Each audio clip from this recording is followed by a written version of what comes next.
Halo semua, selamat datang di Saryati Channel. Teman-teman, kali ini saya mau membahas sesuatu yang trending topik beberapa hari yang lalu, yaitu tragedi Kanjuruhan yang menewaskan 130-an supporter Aremania.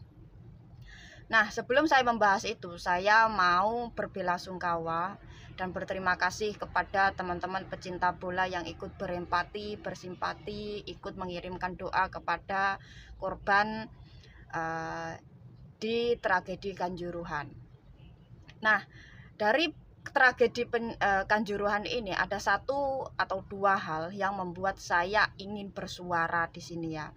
Yang pertama itu ada supporter Bayern Munchen yang menganggap atau menuduh polisi sebagai dalang dari tragedi Kanjuruhan yang menewaskan 130 orang. Dan yang kedua adalah saya nggak tahu ini oknum atau perwakilan yang dari Aremania yang menuntut Presiden, Kapolri, Panglima TNI, dan juga jajaran untuk meminta maaf. Oke, pertama-tama saya harus meletakkan diri saya sendiri dulu. Saya harus menjelaskan diri saya sendiri dulu. Saya di sini tidak sedang membela pihak manapun. Saya hanya ingin bersuara sesuai aspirasi dan dari sudut pandang saya pribadi sebagai pecinta bola juga, dan juga sekaligus rakyat dari Indonesia. Dan yang pertama saya mau membahas kenapa dan apa alasan supporter Bayern Munchen menganggap atau menuduh polisi sebagai pembunuh alias dalang dari tragedi Kanjuruhan ini. Kita semua tahu ya bahwa tragedi ini itu berawal dari polisi yang akibat polisi yang menembakkan gas air mata kepada para supporter yang masuk ke lapangan.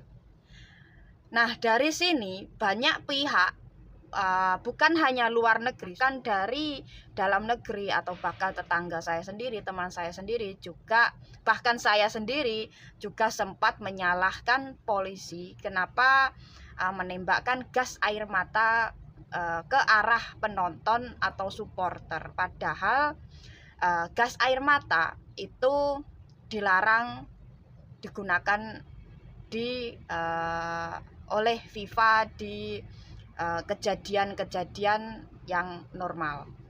Kemarin saya juga menyalahkan polisi. Kenapa? Padahal sudah jelas-jelas FIFA melarang penggunaan gas air mata untuk meredam atau untuk digunakan di pertandingan. Tapi setelah saya membaca atau saya melihat berita di TV, ada profesor pakar hukum yang berasal dari Universitas Pajajaran yaitu Profesor Romli Atmasasmita itu menjelaskan bahwa kejadian ini itu sudah menjadi SOP, bagian dari SOP, dan ini juga tertulis di undang-undang atau aturan yang dikeluarkan oleh FIFA, yaitu pasal 9 dan 10. Penggunaan gas air mata ini haram atau tidak boleh digunakan dalam keadaan normal. Tapi pasal 9 dan 10 itu berkata, yaitu FIFA juga memperbolehkan gas air mata digunakan ketika terjadi kerusuhan atau sebagai emergency plan, dan hanya boleh digunakan oleh steward atau polisi yang di sini ditempatkan sebagai steward atau penjaga. Nah, sekali lagi saya harus menjelaskan ya, saya di sini tidak sedang membela aparat, mau itu aparat kepolisian atau bahkan TNI. Saya hanya sedang bersuara atau menjelaskan sesuai pasal-pasal yang sudah ditetapkan oleh FIFA, khususnya pasal 9 dan 10 sebagai emergency plan ketika ada kerusuhan di tengah-tengah pertandingan. Dan di sini lagi pula aparat-aparat yang sudah menyalahi aturan, yang mempunyai kontak fisik dengan supporter atau bahkan memang benar-benar menyalahi aturan, di sini sudah mendapatkan hukuman dari institusi, mau itu kepolisian dan juga badan dari TNI. Kepolisian dan juga TNI juga tidak pernah lepas tangan dari tanggung jawabnya atau tetap memproses oknum-oknum anggota TNI dan Polri yang sudah menyalahi SOP yang atau sudah menendang atau sudah menembakkan gas air mata ke arah supporter. Jadi adil nggak kalau kita itu meletakkan semua kesalahan terhadap aparat, mau itu kepolisian dan juga TNI, padahal aparat-aparat yang terkait di dalam kejadian tersebut rata-rata sudah ditindak dan juga sudah dihukum sesuai institusi masing-masing. Kita semua tahu ya, supporter duluan yang merangsek masuk ke lapangan pertandingan hingga membuat aparat-aparat TNI dan juga Polri ikut bereaksi untuk menyelamatkan mau itu pemain dari Arema atau bahkan Persebaya. Kita semua juga tahu bahwa di berita-berita mainstream itu menjelaskan bahwa jumlah penonton yang masuk ke lapangan itu kira-kira ada 3.000 penonton yang masuk. Itulah kenapa polisi atau TNI sebagai steward di sini ikut memakai atau menggunakan emergency plan, yaitu menembakkan gas air mata, karena memang sudah banyak banget supporter yang masuk dan ricuh di tengah-tengah lapangan sampai memukul pemain atau pemain yang menang. Dan sekali lagi, aparat yang terkait dengan kejadian kerusuhan atau sudah melakukan kekerasan, menendang atau memukul, sudah dihukum oleh institusi yang membawahi aparat atau bahkan oknum-oknum aparat tersebut. Jadi adil nggak kita atau bahkan orang-orang yang tidak melihat atau bahkan supporter itu meletakkan segala kesalahan ke aparat, yaitu kepolisian dan juga TNI, padahal supporter duluan yang memprovokasi dengan cara masuk ke gelanggang pertandingan, yaitu lapangan bola. Dan yang kedua, saya juga mau membahas tentang oknum dari Aremania yang menuntut Presiden, Kapolri dan juga TNI untuk meminta maaf. Saya di sini mau ketawa juga nggak patut ya, karena gimana? Karena tuntutan mereka atau tuntutan oknum dari Aremania ini tidak bisa dicerna oleh nalar. Yang pertama, karena mereka yang memulai atau memprovokasi dengan cara masuk ke gelanggang pertandingan alias lapangan bola setelah terjadi kerusuhan karena ada tindakan dari aparat atau cara-cara yang diambil aparat sebagai antisipasi atau mengamankan jalannya pertandingan.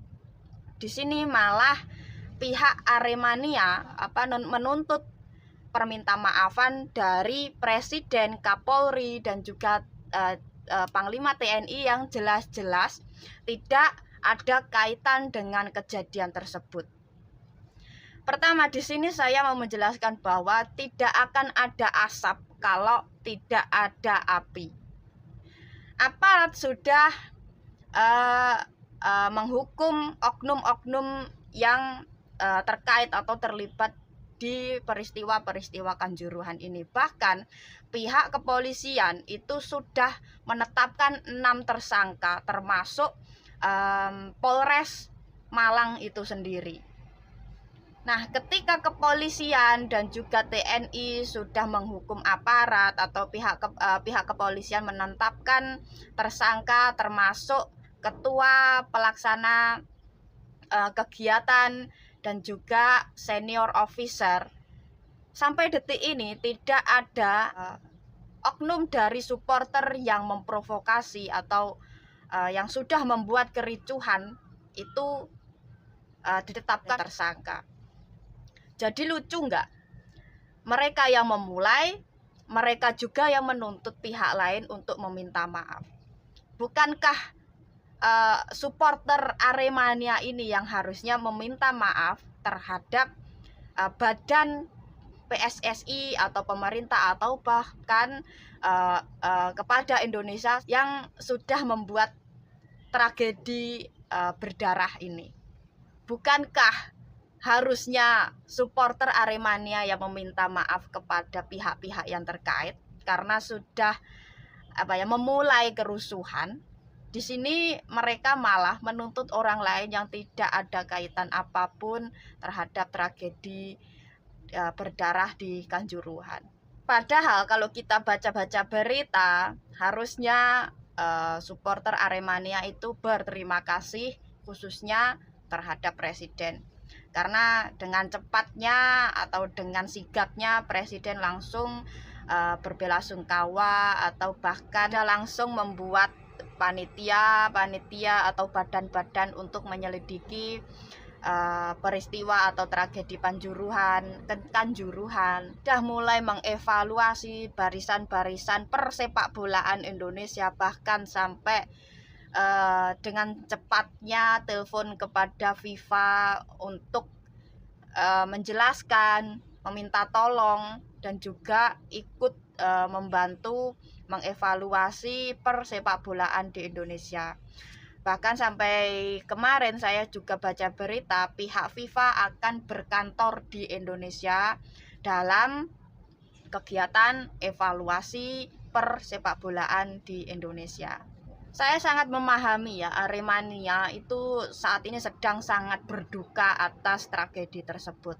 Tapi cara Aremania yang menekan atau meminta presiden untuk meminta maaf atas tragedi itu juga tidak pas, karena kita semua tahu bahwa siapa yang memulai dan siapa yang berpartisipasi dalam kerusuhan, tapi siapa juga yang didesak untuk meminta maaf.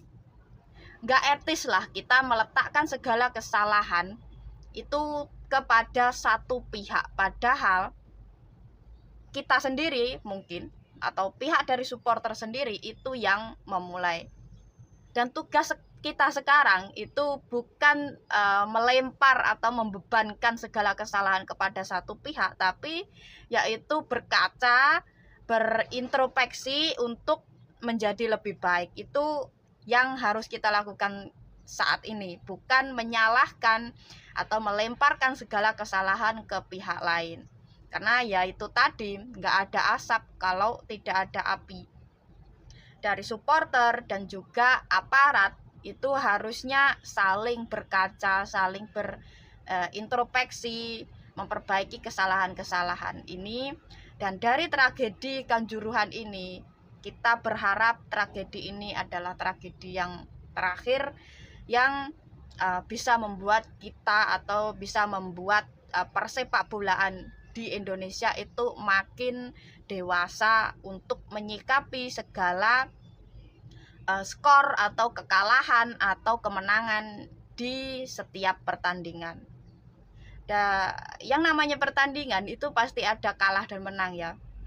Tapi di sini bukan kalah dan menang yang kita tekankan, tapi siap nggak kita menerima yang namanya hasil, mau itu kemenangan atau kekalahan. Sekian video dari saya, semoga ada pelajaran yang bisa kita ambil atau ada hikmah yang bisa kita ambil. Dan sekali lagi saya sangat berbelasungkawa terhadap tragedi Kanjuruhan yang menewaskan ratusan orang di Malang. Sekian video dari saya. Kalau ada kata-kata yang salah atau ada pemikiran yang salah itu murni dari kesalahan saya. Terima kasih, jangan lupa like, subscribe, dan komen. Terima kasih dan sampai jumpa.